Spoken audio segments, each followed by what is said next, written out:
Hey ladies, welcome back to my channel. So happy you're here with me today because we're going to be doing a makeup tutorial that I get so many compliments on. When I wear this look, this combo out, whether it's during the day, at night, it is so classic. It is very universal, looks great on everyone depending on what level of eyeshadow that you want to wear. Do you want to wear it more sheer? Do you want to wear it more pigmented? It's up to you on how you apply it. These are the steps that are going to get you there. And I'm going to start off with priming my skin with Premier Crew. This is from Caudalie. I love serums in the morning. I put the serum on and then I assess my skin. Do I need more moisture? Do I need to add an eye cream? I'm always doing masks on my skin, so I'm always hydrating. So it just depends on how my skin feels. I really kind of judge it from what my skin feels like, what it looks like. Every day is different, ladies. So that's why I mix up my products, because some days I don't use a serum and I just go right to a face primer, or I might not use an eye cream because I feel like my serum or the mask that I was just wearing really hydrates my skin. I'm going to go in with the Vitamin Rich Face Base, which is from Bobbi Brown. And this is a really nice, very fresh, fragranced primer, and I've used this for years on my clients when I've been on location. It just really hydrates. You can feel like that burst of moisture when you put this on. It's really, really nice. So my face is primed. I don't feel like I need an eye cream serum right now because I feel like my face is very hydrated, which you can kind of see. I brought this up to the eye area here, so I feel that I am good to go. Number two, I say this a lot. I don't know, maybe people just like to write comments to write comments, but I don't put on a ton of sunscreen because I'm doing makeup tutorials because it's about the makeup. And I think that everybody knows how they should be prepping their skin with SPF, whether it's La Roche-Posay, SPF 50.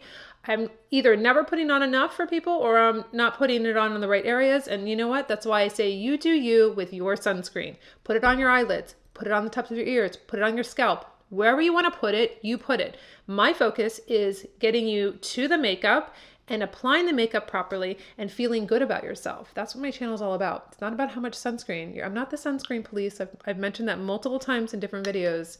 Just put on as much as you want and call it a day.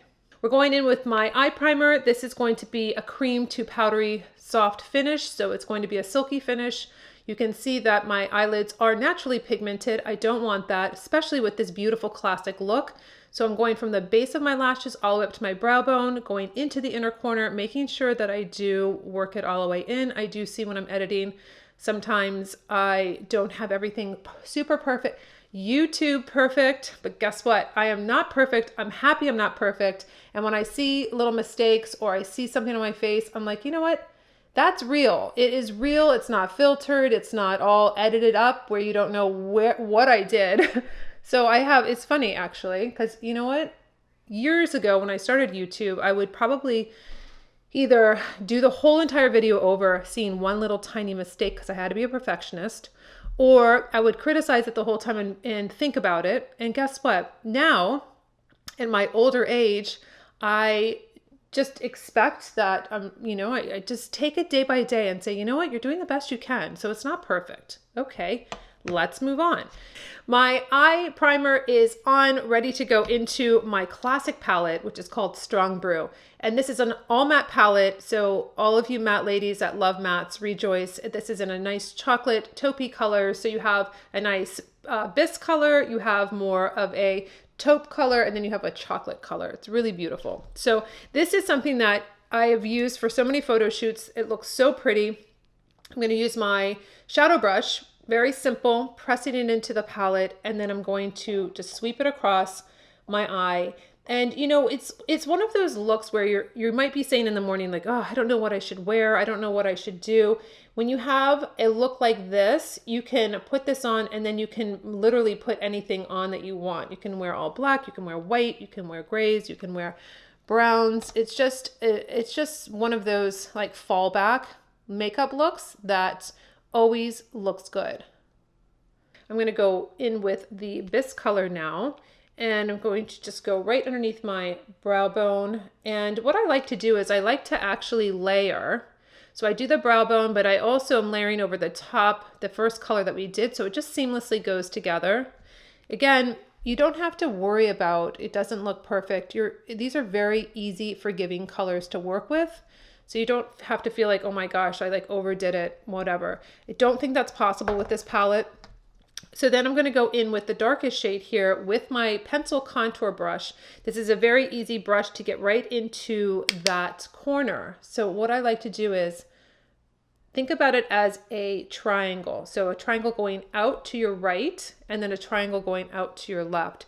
So that's what I concentrate on in this corner because I want to create that depth. So when you're looking at me, you're going to see darkness here, going to give it a nice balance. And then I'm going to bring it up into that crease. So the way to find that, ladies, is to press the brush right underneath your brow bone and then just softly, like a windshield wiper, go like this.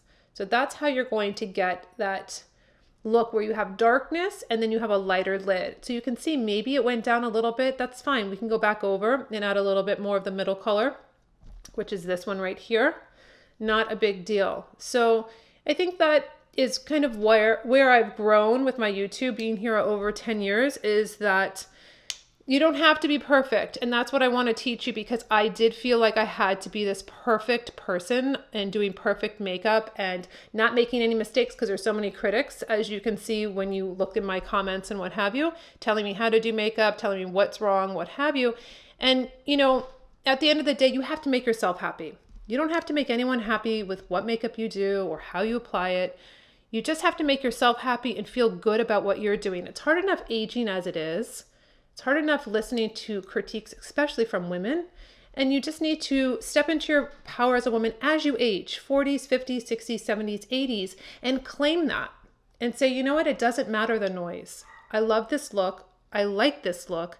I like it on me, and this is how I do it. And be unapologetic about it. It doesn't matter what everybody else is saying about your look, about your skin, about your hair, about whatever.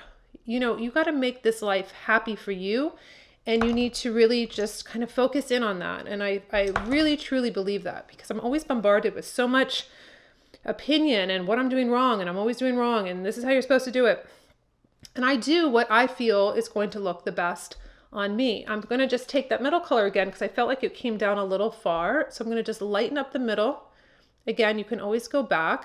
You don't have to feel like, oh no, I did the colors and I did the application and then I can't go back. So you can. So you have it just very pretty. And you know how I always love to take my Almay pad and just clean up, because sometimes I get a little crazy with the eyeshadow and it might go out a little bit further out, and I just clean up that end part. So I don't have to worry if it goes down further than I want it to. Just easily clean up, and then it's all on the Almay pad, and then I'm good to go with my skin. What really makes this look come together is the chocolate eyeliner. So this is a dark chocolate waterproof eyeliner that I like to use, and I make a very thin line. I don't make it thick. Go as thick as you want or as thin as you want. I feel as I have aged that my eyeliner gets thinner and thinner because I don't like a thick line. So what I do is I go to the base and I start just going back and forth. And it's a really great technique if you have shaky hands. Maybe you can't see as well. Over the years of me doing YouTube videos for over 10 years, my eyesight was amazing. I could see in the mirror in front of me. Now, as the years went by, you see this little mirror creeping up like this. And it's just really funny. So I have found that this technique really works well if you have shaky hands and you're not making the perfect line, because I have a remedy for that. So I just want you to be able to put on the liner. Don't worry if it skips around or if it's not perfect, right? This video should probably be called How to Do Your Makeup If You Don't Want to Be a Perfectionist. You want to have grace with yourself and just love the process of putting this makeup on. So you're going to go back and forth. You can even make little dots if you want to. Go back and forth, and you'll see I'm not going to be perfect with this. I can take my smudge brush, which I like to call my eraser brush, this little short, dense brush. And what I'm going to do is I sweep it across, and it just smokes up this line, and it makes it look like I applied it perfectly. So that is what I do. If I find that the line is, maybe it's a rush day, or maybe my hands aren't as steady as I would want them to be, I know I can go back and I can just smudge it up. I've been doing this forever. This is basically what I do when I'm on set doing someone's makeup. This is how I do my makeup. I just feel that it looks very soft, very forgiving on the eye, and you have this really pretty, almost like another little smokiness to the eye area. I do take 3/4 for the under eye, just a little bit, very, very thin, but gives a balance, just something. Again, you could just dot if you wanted to, and then take the brush and just sweep underneath. You'll still have a little bit from the top on here on this brush, and then you can do it underneath, but it just gives you that balance that you need when you're using the eyeliner. I'm going to take my skinny brow pencil in taupe, and I'm going to fill in my brow just a little bit. I'm going to make it so it has some more structure to it, and just going to brush it up first, kind of see what needs to be filled in, just really underneath this part here, and maybe I'll go a little bit higher with the arch and come down, and then I'll just bring it back up. Brows are up, ready to go in with my eyelash curler. We're going to make the lashes up. The most important thing before you do your mascara, you want to have lashes that are open. You see them, they're making your eyes look bigger. It's the best secret. Lashes are up, makes a huge difference. Going to go into nice volumizing mascara. This is going to be placed at the base of the lashes and then pulled through. So you're going to front load, put as much mascara at the base of your lashes to really thicken up that line, base, wiggle, straight up. So you're going to go base. And you know what? I like to go slow, like really exaggerate the slow movement with putting on my mascara. I feel like I always get such a better application when I'm not trying to go through really, really fast. I'm going slow, and then I wiggle, and then I go really slow like this, and it just nicely coats all the lashes, and it's totally worth it for me to take those extra seconds to do that. Mascara is on, and my favorite part, which it's all my favorite part, but I'm going to go into skin now, and I'm going to just really keep it simple. I'm going to be using just my Lighten Up. This is going to brighten the under eye area.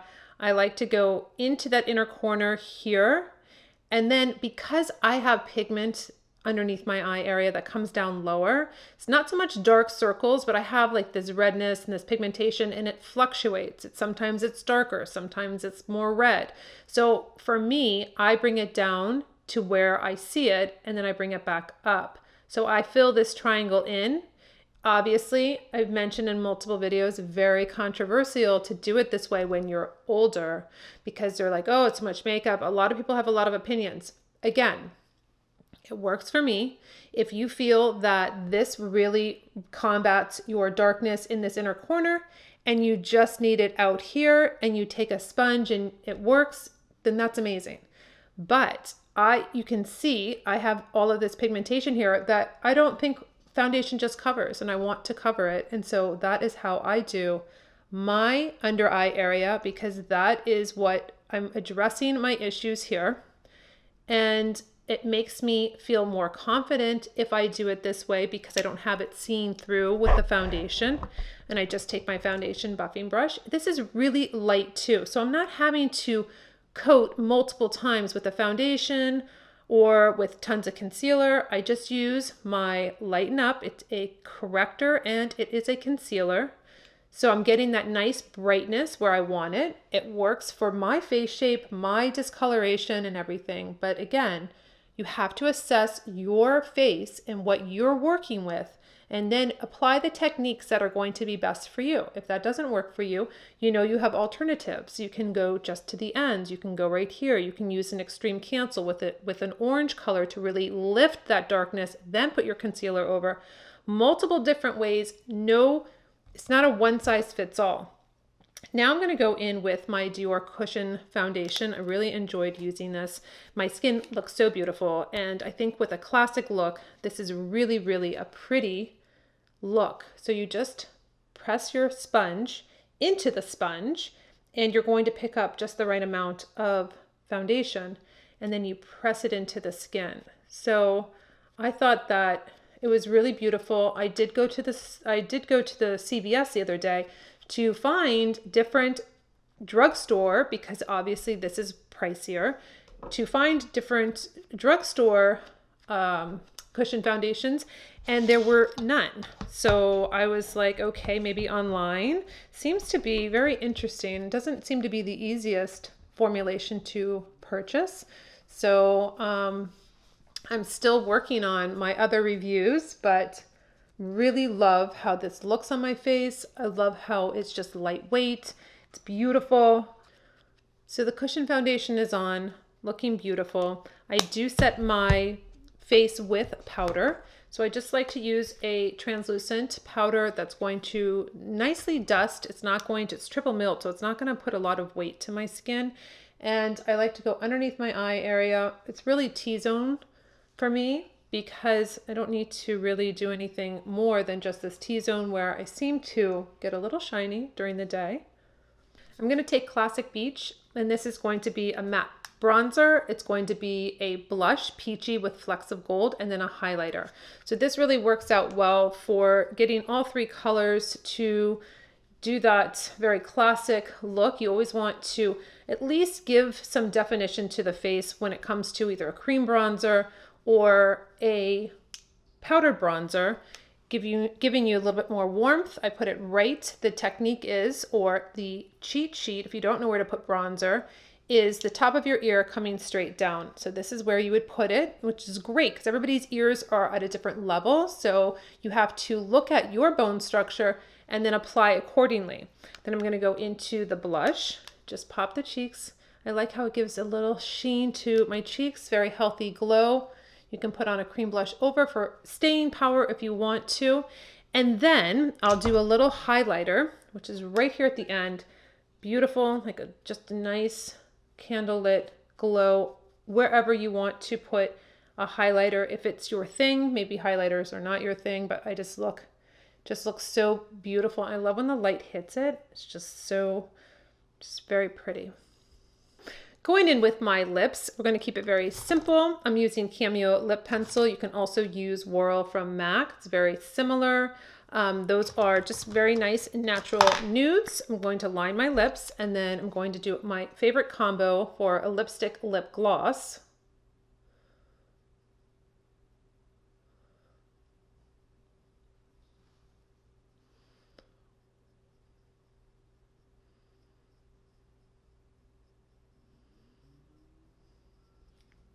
Lips are done. My hair is so short that it kind of goes into a ponytail, not really, but when I wear more of a higher neck, I can hide those little hairs there. I'm gonna go in with Figure It Out. It's just a nice nude. This is not matte, and this is just very, very, very classic.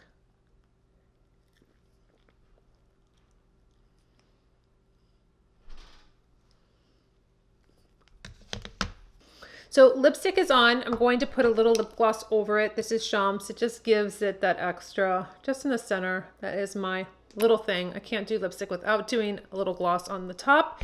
And then I will, if you want to have a teeny bit of sheen to the eye, maybe you're not so much into matte, you can take, this is from the Exaggerize from Charlotte Tilbury. I'm just going to take this color here. You can easily just go over the top. You just need a little sheen on the lids.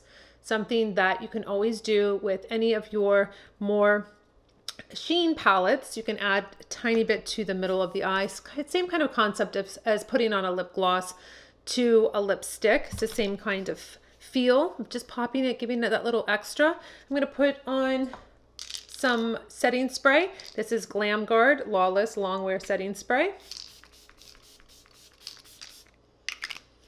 Keep that on my skin. I've been using this for maybe a month now. So you can keep your hair down, you can put it back up, but I won't keep my hair back. I just have to brush it because it's short and it's really doesn't love going back into a ponytail, but I will make it go back into a ponytail just to have a little bit more of a softer structured look, not so much volume going on with the hair. So I'm going to just put it back, use my Big Play hairspray, spray it. And these are my little wispies that go tuck right back. Looks very pretty. I'll usually use underneath, because my hair is shorter, I'll use a pomade or I'll use some hairspray and I'll just really spray it up back there and it'll stay. I mean, it's so short that it's not like it's that hard to keep it back with a little hairspray or a little pomade gel. And then you have your classic, easy, simple makeup look. So I hope you enjoyed that, ladies, and until my next video, I'll see you later.